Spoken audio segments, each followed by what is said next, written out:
zile umetoa. Ama pengine ni dua wanaosoma Allahumma hadha minka wa ilayka fatakabbalu minni, hii yatoka kwako itakabali, sawa, haina neno. Lakini kwa lazima utaje, si lazima utaje. Mnifahamu? Naam. Kuhusu mtoto wa kubaleghe, yenda kwa wa kike na wa kiume au mtoto alobaleghe? Wote wawili sasa. Kubalighi hakuangalii kwa mwanamke wala kwa mwanamume, ingawa tumezoea wa kiume akibalighi ndo huwa majukumu anaanza kuchukua mwenyewe, lakini kubalighi katika Uislamu ni umechukua responsibility ya mambo wewe mwenyewe. Lakini kama nilivyokuelezea, fiqh muasir, fiqh ya kisasa haiangalii kubalighi, yaangalia kuwa wewe yule mtoto anajisimamia mwenyewe, anajikimu kimambo yake, au bado wakusimamia kama alladhi balagha zaminan, ujalo balighi hadi kuwa ni mmoja. Kuna watoto wamezaliwa maabdomo wale disable, kuna wale ziungo zimefahamu, kuna wale akili mbili, wengine waita wawili, manake akili zao wa mbili. Wale moja kwa moja wewe utawatolea mpaka kufa kwao, huna uwezo, basi utasamehewa. Umefahamu? Salamu alaykum wa barakatuh. Wa alaykum salaam wa barakatuh. Na maswali matatu. Swali la kwanza, mimi ni mume. Je, ile sadaka fikri na pesa naweza kutoa ile pesa kiwango kadhaa ya pesa kuwapatia wale majirani wengine, imebakia nimeenda upande wa pili kama Tanzania huko nimetoa? Je, yafaa? Wewe unaanza kuja pesa manake masala mmezungumza, si pia menena mtu kwa Saudia, mtu kwa London, mko wapi, mnafahamu? Yafaa kawaida ni atoe kule, lakini yafaa wa huku apeleke huku, wa huku. Masala wewe kwa Tanzania, mke wako kwa Kenya, wafaa utoe kwa kule na wafaa kutoa kwa huku. Swala la pili, alikuwa wakili zangu mmoja ni Muislamu, ana ile chakula bake zako. Mmoja ni mke wangu. Mali ya mke wako?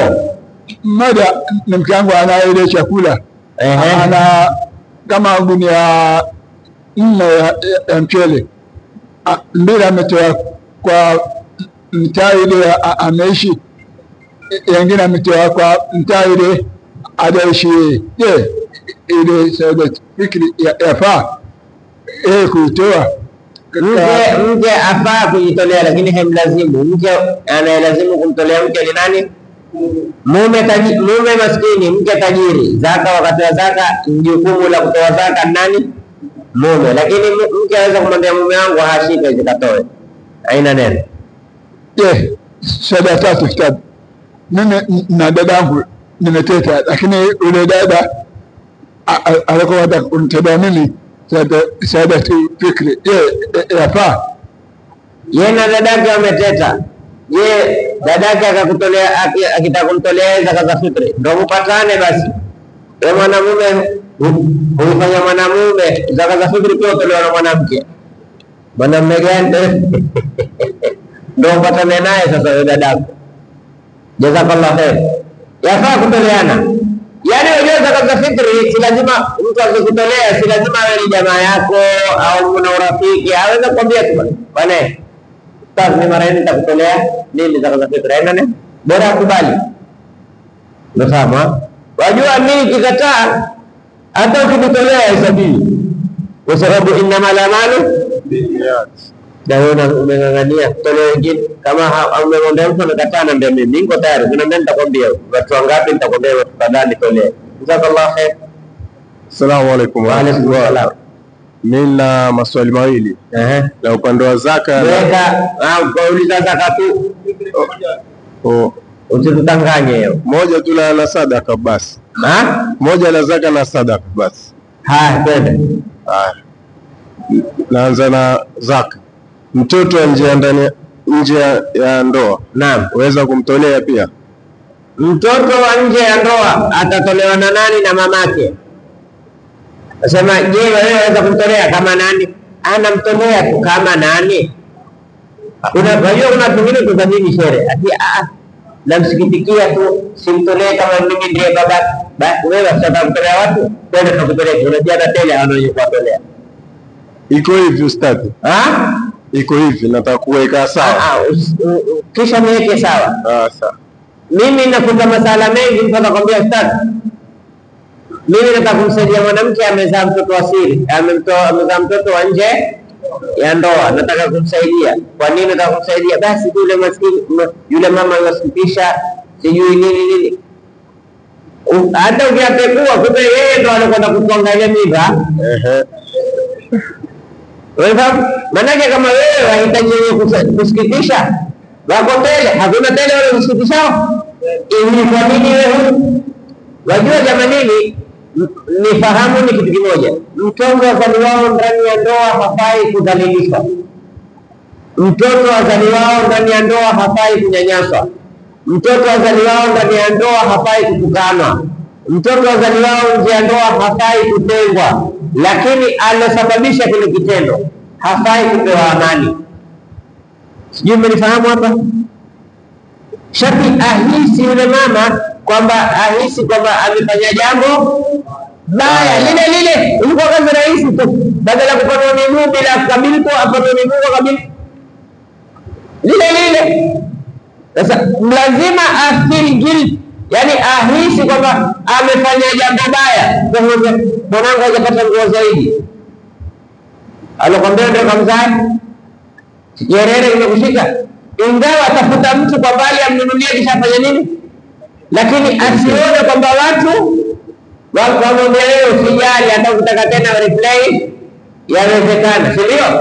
Wajua tunapomsimamia yule mtoto tukajitolea, kila mtu yule mama anaona kwamba kumbe ninao sapota, kwa hiyo huyu ni moja nitafute tena wangapi wa pili, lakini akaona ukikweli kuzaa ndoa kubaya, hakuna simamao na wewe. Hata wazazi wangu wamenitenga katika hili, lishanaati amriha.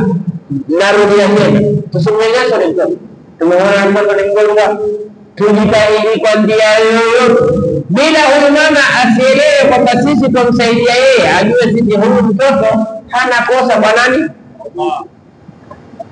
Naam, hiyo njia ya ndoa alikuwa anamaanisha baba ni huyu na mama yule. Sasa kwa nini njia ndoa kwa mwingine itakula kwa mama, yanakuwa mama hiyo, sio?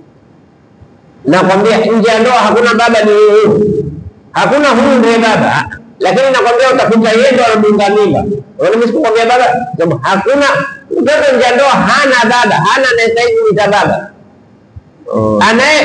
Tunastahili kusema huyu ndio alidunga mimba kwa maelezo, lakini kisheria kusema huyu ndio alimtia.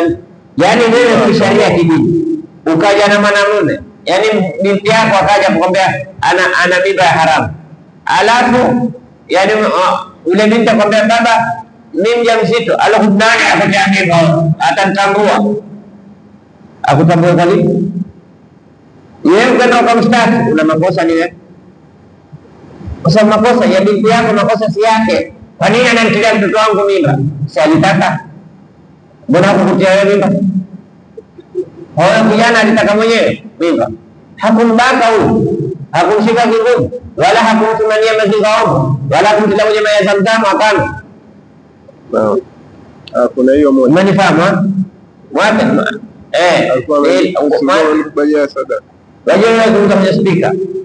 Kwa hiyo yule hafai kusaidia kama mtoto kama wewe ndio mtiaji mimba. Naam, ndio swala la pili. Hiyo sadaka alikuwa anataka kuambia hivi, mimi nina uwezo wa kuchimba kisima. Naam. Ule mtaani watu wapata shida ya maji. Naam. Sasa mimi nina uwezo wangu wa kuchimba kisima nisaidie watu kwa maji. Sasa maji yenyewe nataka kuweka mashini, niwe naweka kwa tanki na kwa tanki watu wateka maji.